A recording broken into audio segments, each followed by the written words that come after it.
नमस्कार दोस्तों, स्वागत है आप लोग का डेली की तरह आज भी हमारे चैनल मैथ्स मेकर पे। तो आज भी हम लोग 2015 से 2024 के बीच जो भी रेलवे का एग्जाम हुआ है वो सभी का प्रीवियस ईयर करने वाले हैं। डेली हम लोग करते हैं, जैसा कि आप लोगों को पता है, सुबह के 6 बजे और शाम के 7 बजे।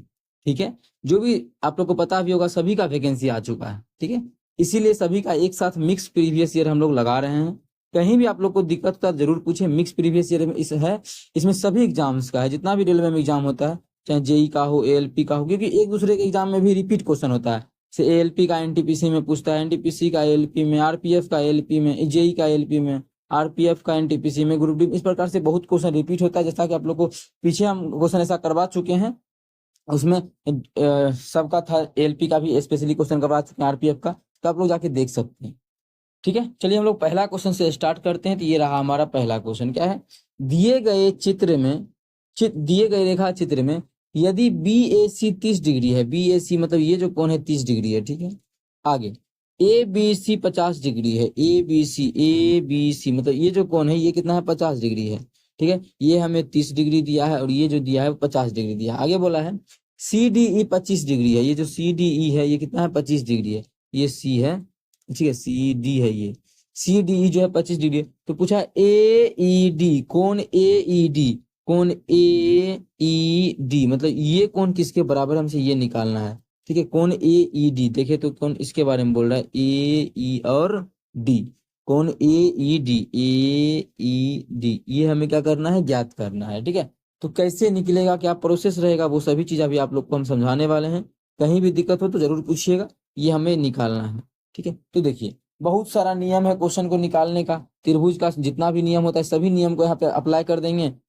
ठीक है, तो हमारा बहुत सभी चीज का मान निकल जाएगा, जो नहीं पूछा है उसका भी। लेकिन हमको सिर्फ इसी का निकालना है, तो सभी नियम का क्यों अप्लाई करें। अब देखिए बहुत सारा तरीका है इसका। पहला क्या तरीका है? अब मानिए त्रिभुज के, मानिए एक त्रिभुज है ये, इस त्रिभुज में जो इस भुजा से जो बाहर कोण बनाइए, एक भुजा को बढ़ा करके जो बाहर कोण बनाया गया है, उस भुजा का जो मान होता है वो उसके सामने के अंतः कोणों के योगफल के बराबर। अगर मानिए ये x है और ये y है, इसका जो मान हो जाएगा, ये जो सही का निशान ये वाला जो है, ये हो जाएगा x प्लस वाई। बात समझ में आ गया होगा? त्रिभुज का एक भुजा जो बढ़ाते हैं उसमें जो बाह्य कोण बनता है उस अपने सामने के अंतः कोणों के योगफल के बराबर होता है। सेम इसी प्रकार से ये जो कोण बन रहा है वो क्या होगा? ये होगा, इसके सामने दो कोण बन रहा है, ये और ये जो होगा ये क्या होगा? इसके और इसके योगफल के बराबर। इससे आसानी से निकलेगा। ठीक है, और इसका मान कितना होगा? अब देखिए इसका मान इस प्रकार से निकाल सकते हैं। कैसे? एक त्रिभुज आप लोग को ये भी दिख रहा होगा, देखिएगा एक त्रिभुज आप लोग को ये दिख रहा है क्या? तो बोलिएगा जी बिल्कुल दिख रहा है। इसी में बाहर बनाया गया है एक ये जो बाहर बनाया गया है, तो आप लोग बोलिएगा ये जो हमारा होगा ये वो इसके और इसके योगफल के बराबर होगा। होगा कि नहीं होगा? बात समझ में आ रहा होगा इतना? चलिए, तो इसका जो मान होगा डायरेक्ट हम यहीं पे लिख के बनाते हैं। तो 50 ये है, ये कितना है? 50 है, ये कितना है? 30 है। तो 50 30 80, ये मान कितना हो जाएगा? 80 डिग्री हो जाएगा। कितना हो जाएगा? 80। अब ये कोण कितना होगा? ये कोण होगा इस दोनों कोण के योगफल के बराबर। कितना हो जाएगा? कितना है? 80 और 25 है। 80 और 25 को जोड़ेंगे तो कितना आ जाएगा? 105। मतलब ये जो कोण आ जाएगा 105 डिग्री आ जाएगा।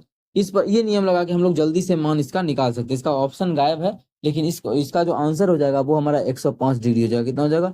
105 डिग्री। और भी सारा तरीका है, निकाल सकते हैं, काफी लंबा टाइम भी लग सकता है। आप लोग दूसरा आप लोग यही करते हैं ना कि मान ये त्रिभुज के तीनों का ये फल 180 डिग्री, ये 50 30 80, तो ये हमारा 100 हो जाएगा। जब ये 100 तो पूरा 180, ये पूरा हमारा क्या 180, ये 100 तो इधर 80, तो 80 निकला ना। ऐसे भी हम लोग डायरेक्ट निकाले तो 80 ही निकला। आप लोग को डायरेक्ट वाला तरीका याद रखना है, और कहीं भी दिक्कत हुआ करे तो पूछिए। ये आपका अपना चैनल है मैथ्स मेकर। ठीक है, तो अगला क्वेश्चन देखिए, क्वेश्चन नंबर 2 क्या है? यदि tan theta plus cot theta बराबर 5 है तो tan square theta plus cos square theta plus ये भी दिया हुआ है। अब देखिए इसमें मेन क्या है, इसका तो मान हम लोग जानते ही हैं। क्या? इसका 2 टेन स्क्वायर थीटा 60 डिग्री, 60 इसका मान जानते ही हैं। अब मानिए इसका मान अगर गायब कर दे, मैंने क्वेश्चन में यही नहीं पूछा है, क्योंकि ये तो ऐसे ही दे दिया है, ये हमें ऐसे ही दे दिया। देखिए क्वेश्चन में ये क्यों ऐसे दे दिया है समझिएगा। ये जो हमें दे दिया गया ये ऐसे ही दे दिया गया, इसको खत्म भी कर देंगे, मतलब नहीं इसका जरूरी है, बिना इसके आंसर नहीं निकलेगा, गलत हो जाएगा। लेकिन हमें क्वेश्चन में मेन ना यही ये निकालने के लिए दिया गया है। यहाँ पे देखिएगा, हम इसको थोड़ा सा क्या हो गया राजा, हाँ मेन जो है ये निकालना है। लेकिन इसका तो मानिए 2 होता है, टेन स्क्वायर है तो टेन स्क्वायर और टेन स्क्वायर 60 का मान कितना होता है? √3। तो √3 का क्या कर देंगे स्क्वायर। ये तो मान है ही कितना 2 गुना √3 का स्क्वायर 3, 3 दूना 6, मतलब इसका तो मान 6 है, ये तो पता है। लेकिन हमें जो मेन इस क्वेश्चन में निकालने के लिए दिया गया ये, जो कि आप लोग को पिछले के क्लास में हम करवा चुके हैं कि ये कैसे निकलेगा, अच्छे से समझाए हैं कि दोनों तरफ वर्ग वाला नियम नहीं लगाना है, आप लोग को स्पेशली नियम बताए हैं, उस नियम पे इस क्वेश्चन को बनाना है। ठीक है, उस नियम पे क्या करना है, इस क्वेश्चन को बना देना है। अभी आजा कैसे बनेगा उस नियम पे, देखिए अगर दिया है tan theta plus cot theta बराबर 5, क्या दिया है कि टेन थीटा और ओकरा में प्लस कॉट थीटा कर देते हैं, तो हमें इसका मान 5 दिया हुआ है। आप लोग समझाए थे इसका मान डायरेक्ट कितना बोल सकते हैं आप लोग, 5 का स्क्वायर करके एकरा में 2 घटा देंगे, कितना हो जाएगा 23 हो जाएगा, कितना 23 हो जाएगा, 25 में से 2 गया 23, प्लस इसका मान अभी तुरंत निकाले 6, यहाँ 6 निकले 6, 23 से 6 29, तो 29 हमारा ऑप्शन डी है। लेकिन फिर से हम आप लोग को एक बार बताते हैं कि ये 5 का स्क्वायर -2 क्यों होगा। जिस विद्यार्थी को जल्दी जल्दी समझना था उसके लिए हम बता दिए, वो आगे जा सकते हैं। ठीक है, क्योंकि आप लोग बोलते हैं ना कि जल्दी से बताइए, अरे भाई हम क्या है, मेरा काम कि क्वेश्चन को समझाना, उसके बाद आप लोग क्या कीजिए, इसको जल्दी जल्दी बनाइए, प्रैक्टिस कीजिए, मॉक टेस्ट लगाइए। अभी तो हम समझाने में टाइम लेंगे ही ना, एक एक चीज समझाना है हमको, नहीं तो इसका तो आंसर 29 टिक करके आगे बढ़ जाइए।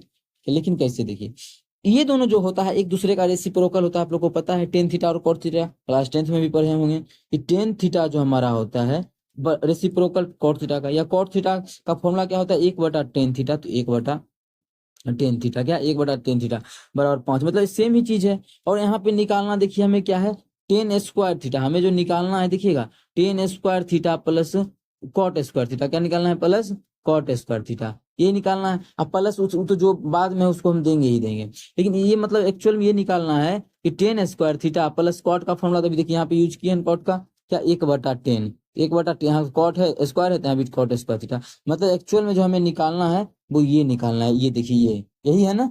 अब देखिए ऐसा अलजेब्रा का नियम लगा के निकाल सकते हैं, यहाँ पे ये जो मान निकाल सकते हैं अलजेब्रा के नियम से। कैसे, समझिए ये हमारा क्या है एक्स है, आप लोग को हम बताएं क्या है, मानिए ये एक्स है, ये एक्स है, तो एक्स प्लस 1/x का क्या होता है फॉर्मूला, तो इतना मोटा अच्छा नहीं लगा, बस कुछ झापाना है। मानिए ये बता चुके हैं आप लोग को, एक्स प्लस 1/x का क्या होता है, मानिए ये बराबर p दिया हुआ है, तो अगर स्क्वायर निकालना हो कि x square plus 1/x square, तो क्या होता है हमारा, जो भी मान दिया है क्या करना, उसका स्क्वायर करके 2 घटा दीजिए। ठीक है, ये एक्स में नियम होता था, ये नियम कहाँ पे होता था, एक्स के लिए, तो यहाँ पे भी तो एक्स के जैसा, ये रेसिप्रोकल ही है, एक्स के लिए नहीं, डायरेक्ट समझिए कि रेसिप्रोकल के लिए फॉर्मूला लगाते थे, किसके लिए, रेसिप्रोकल के लिए। सेम हमारा ये जो है यहाँ पे वैसा ही है।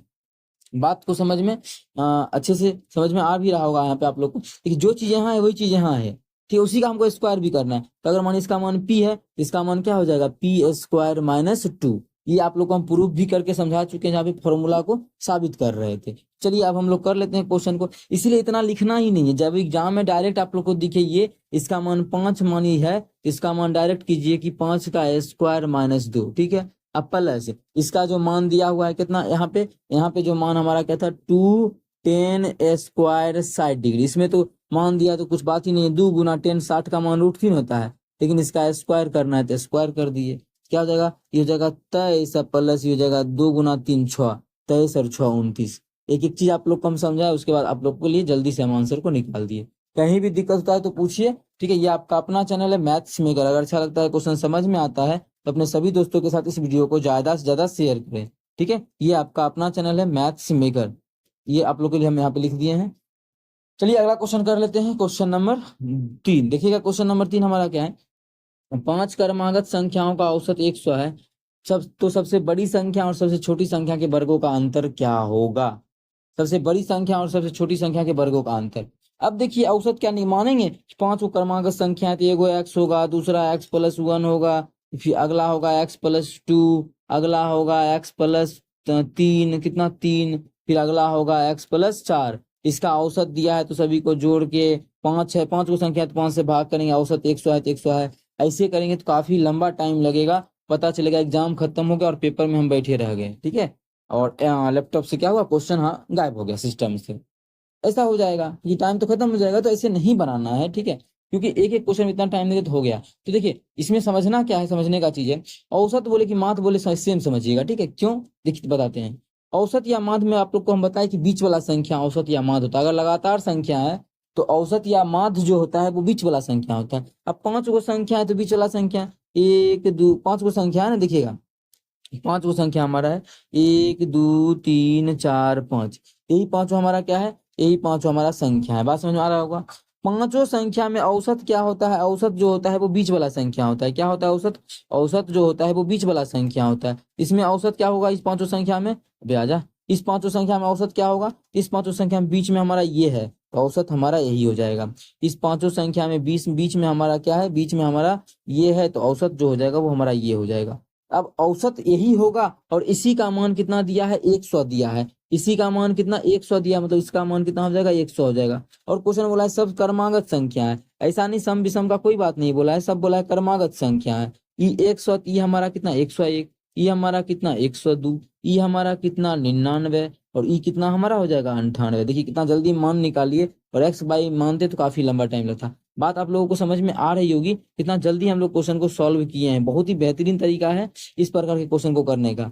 अब आगे क्या है करना, अब आगे बोला है कि सबसे बड़ा और सबसे छोटा की संख्याओं के वर्गों का अंतर। तो सबसे बड़ा कितना है 102, ठीक है, उसका वर्ग का अंतर सबसे छोटा। अब क्या इसका स्क्वायर निकालेंगे, तो आप लोग बोलिएगा हाँ हाँ इसका स्क्वायर करना आसान है कि 2 अधिक है तो 2 दूना 4 कर देंगे, 4 लिख दिए। अब कितना 2, 102 से 2 अधिक है, 102 से 2 अधिक है तो 102 में 2 जोड़ देंगे तो 104 हो जाएगा। घटा इसका 4 2 कम है तो 96/04, माने दोनों का स्क्वायर निकालने का जो भी नियम होता है आप लोग को हम बताएं कि आप घटाएंगे, घटाएंगे तो काफी लंबा टाइम लगेगा। यहाँ पर भी क्या करना है, ट्रिक अपनाना, ट्रिक नहीं फॉर्मूला ही बोल सकते हैं यहाँ पे। तो फॉर्मूला होता है क्या, ए स्क्वायर माइनस बी स्क्वायर, है ना। देखिए ऐसा ही है ना, एक जगह 102 है, बी की जगह 98 है। इसका फॉर्मूला होता है क्या, ए प्लस बी इंटू ए माइनस बी। उसी पे हम लोग इसको बैठा देंगे। ए प्लस बी का मतलब 102, अब आजा 102 प्लस 98, ए प्लस बी इंटू ए माइनस बी मतलब 102, ए माइनस बी मतलब 102 माइनस 98। देखिए कितना जल्दी आंसर निकला।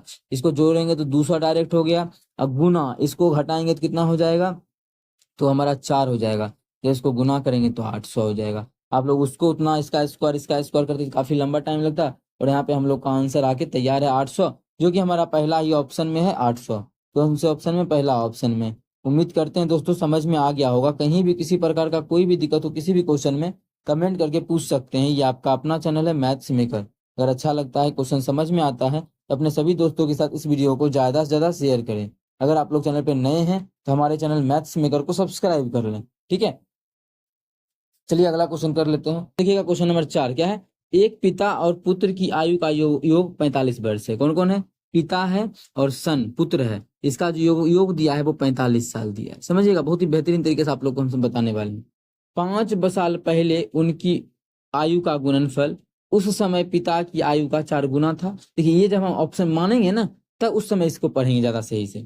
अभी बस 4 गुना है, उस समय पिता की आयु का जितना भी है गुणनफल, पिता और पुत्र की आयु का गुण, उनकी आयु का गुणनफल मतलब पिता और पुत्र की आयु का गुणनफल वो पिता की आयु का 4 गुना है, ठीक है। यही क्वेश्चन में बोल रखा है। आगे बोला पिता की वर्तमान आयु ज्ञात करना है। तो हमें जो क्वेश्चन में बोला है वह क्या निकालने बोला है, क्वेश्चन में बोला है पिता की वर्तमान आयु निकालना है। तो इसी चारों में से कोई एक आंसर ना टिक करेंगे हम लोग, इसी चारों में से कोई एक, मतलब इसी चारों में से कोई एक हमारा पिता का वर्तमान आयु होगा। प्रेजेंट का आयु निकालने बोला है।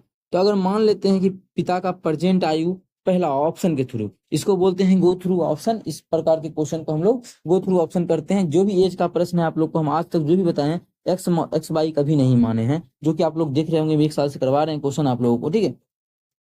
तो इसका अगर माने 36 मान लेते हैं और बोला है दोनों का योगफल कितना है, पिता और पुत्र की आयु का योगफल वर्तमान में 45 साल है।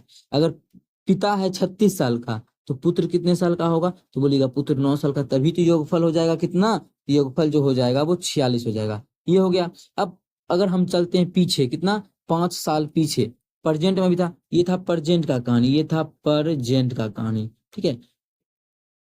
5 साल पहले कितने साल का होगा, ये 31 साल का होगा। 5 साल के पहले ये कितने साल का होगा, 5 साल के पहले ये होगा हमारा कितने साल का होगा, 4 साल का। तो बोला क्वेश्चन में देखिएगा 5 वर्ष पहले उनकी आयु का गुणनफल, इस दोनों की आयु का गुणनफल करेंगे कितना आ जाएगा, इनकी आयु का गुणनफल 4 गुना 31, यही ना आएगा। उस समय पिता की आयु का 4 गुना था, उस समय पिता की आयु जितना भी है उस समय पिता की आयु कितना है 31, क्या 31 का 4 गुना है, तो बिल्कुल यहाँ पे देखिए 31 का 4 गुना है। उस समय पिता की मतलब देखिएगा, ये नहीं समझिएगा कि ये 4 से गुना इसलिए बार बार सभी में आएगा, ये सभी चीज नहीं। आप लोग को हम दूसरा ऑप्शन लेके भी समझाएंगे। बोला जब पीछे चल गए 4 साल, क्या मानिए ये 9 साल का अभी था तब तो पीछे गए तो 4 साल होता, अगर मानिए 10 साल का होता तो पीछे जाते थोड़ी तब आता ये। 4 साल का, तब तो ये 5 साल का था उस कंडीशन में। इसीलिए इस चीज को नहीं समझना, जो भी मन में चल रहा होगा कि यहाँ भी 4 है, फिर दोनों को गुना के 4 गुना दिया हुआ है क्वेश्चन में भी, यही 4 चल गया होगा। ऐसा कुछ नहीं है। जो चीज आप बहुत विद्यार्थी के मन में आ रहा होगा वो डाउट हम यहाँ से हटाना चाह रहे हैं, ठीक है। और जिसके मन में नहीं आ रहा है, ठीक है, बहुत अच्छी बात है, आप लोग समझ चुके हैं। समझ में आया क्वेश्चन में क्या बोला था कि उस दोनों की आयु का 5 साल पहले उस दोनों की आयु का योगफल जो भी है, योगफल कितना आ गया, इतना आ गया। जो भी योगफल है वो पिता का जितना भी आयु उस समय है उसका 4 गुना है। तो पिता का कितना 31 है, उसका 4 गुना है, तो 31 का 4 गुना है ना। मतलब यही हमारा पिता का जो पहला ही ऑप्शन माने, बस करेक्ट हो गया। आप लोग का मन करे दूसरा ऑप्शन मानने का, तो हम लोग चेक कर लेते हैं दूसरा ऑप्शन मान के। चलिए इसको हम साइड कर देते हैं, आंसर तो हमारा निकल ही चुका है, ठीक है। दूसरा ऑप्शन अगर कोई विद्यार्थी को मानना है तो देखिए, आप लोग यही कहना चाहते हैं, मानिए पिता है और यहाँ पे सन है, इसका आयु का योगफल कितना है, 45 साल है, ठीक है। तो अगर 45 साल है, इसका मतलब अगर हम कोई और ऑप्शन मानते, कैसे 42 मान लेते हैं, तो 42, ये 42 साल का, तो कितना साल का, 3 साल का, तभी तो योगफल होगा। अब मानिए इससे 4 साल पीछे जा सकते हैं क्या, नहीं जा सकते, मतलब ये तो मान ही नहीं सकते हैं, ठीक है, ये नहीं मान सकते। अब दोनों बाप और बेटा की आयु का योगफल कितना साल है, 45 साल है। तो बाप कभी 60 साल का हो सकता है, बाप 60 साल का होगा, बेटा साल का 15 साल का होगा, और दोनों का योगफल होना चाहिए 45 का, माइनस 15 साल का, उम्र कभी माइनस में जाता है नहीं, तो 60 तो हमारा यहीं पे गलत हो गया। देखिए ऑप्शन कैसे गलत, ऑप्शन को कैसे गलत किया जाता है। एक बचा 28, चलिए 28 में हम लोग चलते हैं। ये पिता है, ये सन है, और पिता मान लेते हैं 28 साल का, और दोनों का योगफल 45 साल है। तो पुत्र कितने साल का होगा, 28 में घटा देंगे, 45 में घटा देंगे 28, कितना आ जाएगा, 15 साल। कितना आ जाएगा, 15 आ जाएगा कि 17 आएगा, तो 17 आ जाएगा। कितना आ जाएगा, 17 आ गया, इसमें कोई दिक्कत नहीं। अब चलते हैं 5 साल पहले, तो 5 साल पहले ये कितने साल का होगा, 23 साल का, और 5 साल पहले ये कितने साल का होगा, तो 18 साल का। तो बोला इस दोनों का योगफल जो है 23 गुना 18 हो जाएगा। इस दोनों का योगफल पिता का जितना भी उम्र होकर 4 गुना है, पिता का 4 गुना है, तो दिख रहा है पिता का 4 गुना नहीं, पिता का 18 गुना हो गया। देखिए तो पिता 23 साल का होकर 18 गुना हो गया, तो ये भी गलत हो गया। बात समझ में आया ना, किस प्रकार से छांट रहे हैं। पहला ही ऑप्शन मेरा बिल्कुल करेक्ट होगा, जो कि हम लोग एग्जाम में इतना चेक ही नहीं चेक करना है चारों ऑप्शन को, नहीं कि बेवकूफ वाला दिमाग लगाना है, चारों ऑप्शन को चेक करना है, ठीक है। जहां पे मिले वहां पे दोनों सेटिस्फाई कर जाए, दोनों चीज को, 45 भी योगफल हो, जो भी चीज बोल रहा है, अगर दोनों चीज को सेटिस्फाई करता है ऑप्शन के थ्रू, आप लोग को क्या करना है, डायरेक्ट आगे बढ़ जाना है क्वेश्चन को, ठीक है। लेके चलिए समझ में आ गया होगा। अगला क्वेश्चन कर लेते हैं, क्वेश्चन नंबर 5। देखिएगा क्वेश्चन 5 क्या है, दो संख्याओं का अनुपात 2:3 है। दो संख्या है जगह अनुपात कितना है, 3:2 है, ठीक है। पहली और दूसरी संख्या में क्रमशः 8 और 6 घटाया जाता है। जब दोनों संख्या से एक से 8 घटा लेते हैं और एक से 6 घटाते हैं, तो एक जो अनुपात हो जाता है वो 8:5 हो जाता है। कितना हो जाता है, 8:5 हो जाता है। तो संख्या निकालना है, क्या निकालना है, संख्या। संख्या देखिए ट्रिक भी है, लेकिन ऑप्शन के थ्रू नहीं कर लें, क्या ज्यादा सही रहेगा। वो कैसे भैया होगा, देखिएगा क्या बोला, जो भी संख्या है वो कितना के अनुपात में है, 3:2 के अनुपात में। देखिएगा 3:2 के अनुपात में। तो क्या ये ऑप्शन 3:2 के है अनुपात में, चेक कर लेते हैं। तो 8 चौके 32, 8 तिया 24, 4:3 के अनुपात में। ये तो मेरा यही गलत हो गया। बात समझ में आ रहा होगा। जो हमारा 3:2 के अनुपात में है उसी को रखेंगे। 3:2 में है नहीं, 4:3 में, ये भी गलत हो गया। 8 तिया 24, 8 दूना 16, ये हमारा 3:2 के अनुपात में ये है, और एक ये है। मतलब इस दोनों में से कोई एक मेरा क्या होगा, आंसर होगा।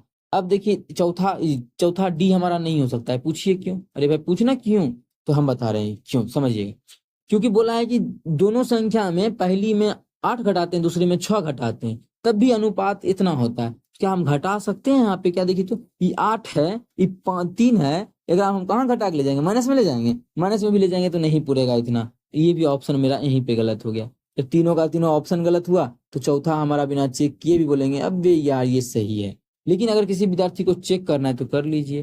तो पहला तो सेटिस्फाई कर गया कि अनुपात कितना है, 24 और 16 है, तो 8:2 कितना, 8 दूना 8 तिया 24, 8 दूना 16, कितना, 3:2 के अनुपात में। ये तो पता चल गया। दूसरा जब बोला है कि घटाते हैं ना, इससे 8 घटा देते हैं और इससे 6 घटाते हैं, तो कितना होता है अनुपात, 8:5 आता है। देख लेते हैं 8:5 आता है या नहीं आता। ये जगह 16 और ये जगह 10, क्या 8:5 आएगा, तो बिल्कुल 8 और ये 5, देखिए 8:5 हो गया ना, बिल्कुल हो गया। इसीलिए सब चीज सेटिस्फाई कर गया, इसीलिए दूसरा ऑप्शन करेक्ट हो जाएगा। तो उतना दिमाग आप लोग को नहीं लगाना है ज्यादा, ठीक है, इस चीज में कि इसको हम बेसिक से सॉल्व करें, ये करें वो करें। अरे भाई ऑप्शन है, ऑप्शन को टिक करके आगे निकलना है, ठीक है। घर में बैठ के जब बनाइएगा बेसिक से, तो बना लीजिए बेसिक से। चलिए अगला है हमारा क्वेश्चन नंबर 6। आप लोग को ध्यान रहे कि अपने चैनल पे सुबह के 6 बजे और शाम के 7 बजे मैथ्स का PYQ आता है, तो जरूर देखना। ये आपका अपना चैनल है मैथ्स मेकर। अगर अच्छा लगता है, क्वेश्चन समझ में आता है, तो अपने सभी दोस्तों के साथ इस वीडियो को ज्यादा से ज्यादा शेयर करें। चलिए मिलेंगे नेक्स्ट, सॉरी इस क्वेश्चन को पहले कर लेते हैं, तब फिर मिलेंगे ना। अब क्या होगा इस क्वेश्चन का, कैसे किया जाए, तो देखिए कुछ चीज तो आप लोग को याद ही रखना पड़ेगा। कैसे, ये पहले इसको सॉल्व कर लेते हैं। 12 पर अगर पावर पे पावर हो तो क्या हो जाता है, गुना होता है, तो ये 8 हो जाएगा। ठीक है, गुना 1/। अच्छा, ये 1728 क्या होता है, तो आप लोग बोलिएगा 1728 आप बताए थे जब घन और घनमूल पढ़ाए थे बहुत दिन पहले, तो बताए कि 1728 जो होता है वो 12 का क्यूब होता है। तो हम बोलेंगे जी बिल्कुल बताए थे, आप लोग को ध्यान है तो बहुत अच्छी बात है। फिर यहाँ पे उसका स्क्वायर भी करना है, इसी का स्क्वायर दिया हुआ है ना। चलिए इसका स्क्वायर करेंगे कितना हो जाएगा, तो अगर लिखना चाहे तो पावर पे पावर 3 दूना 6 हो जाएगा। मतलब यहाँ जो दिया हुआ है वो 12 पावर 6 दिया हुआ है, और गुना यहाँ पे एक और 12 है, और प्लस कितना है 24 है। अब आप लोगों को मजा आ रहा होगा देख के क्वेश्चन। अब देखिए टोटल कितना है, यहाँ पे 6 को खत्म हो जाएगा, 6 को कितना 2 बच जाएगा, मतलब कितना बच गया, 12 का स्क्वायर बच गया, और उधर हमारा एक और 12 बच गया, अब प्लस ये 24 बच गया। क्या किया जाए, तो इस 12 का क्यूब ना है ये, 12 का क्यूब हम जानते हैं कितना होता है 1728, 1728। एकरा में जोड़ देंगे 24, 24 24 48, 48 और 4 कितना होता है 52, मतलब ये हो जाएगा, जो इसको जोड़ेंगे 1752। 1752 हमारा किस ऑप्शन में है, ऑप्शन 4 में है। ऑप्शन 4 हमारा बिल्कुल करेक्ट आंसर होगा। ठीक है, हंसते खेलते हम लोग क्वेश्चन को निकाल लिए। आप लोग यहाँ पे सोच रहे हैं, दिमाग लगाते हैं कि 12 कॉमन ले लेते हैं, 12 कॉमन ले लेंगे, बचेगा 12 का स्क्वायर मतलब 144 प्लस 2 146, फिर 12 से गुना करना पड़ेगा, कितना मेहनत लग गया, फालतू का दिमाग। कॉमन उमन जहाँ पे जो दिमाग सही रहे वहीं पे वो दिमाग लगाना है। ठीक है, यहाँ पे हम लोग का ये देखिए आंसर आके तैयार है, कितना 1752। कैसे निकाले, कितना सिंपल वे में निकाले, इतना कैलकुलेशन करना थोड़ी था आप लोगों को, सिंपल सा क्या करना था। देखिए अगर हमसे आप लोग समझना चाहते हैं फिर से, तो एक बार हम फिर से रिपीट करना चाहते हैं। पावर 6 है, ये 8 है, यहाँ पे देखिए पावर कितना है 8 है, यहाँ पे पावर कितना है 3 दूना 6 है, कट के कितना हो गया 2 हो गया, पावर 2 और 1 3 पावर हो गया। 3 का 1728, 1728 में जोड़ देंगे 24, 1700 थोबे करेगा 28 24 52 होता है, 1752 आंसर। इस प्रकार से निकालना है, इतना लिखना उतना थोड़ी है। चलिए अगला क्वेश्चन नहीं है, और ध्यान रहे 6 बजे और 7 सुबह के 6 बजे और शाम के 7 बजे अपने चैनल पे मैथ्स का, रेलवे का मैथ्स का प्रीवियस ईयर आता है, जरूर देखा करें। चलिए मिलेंगे नेक्स्ट वीडियो में इसी प्रकार का बेहतरीन क्वेश्चन लेके। Thank you.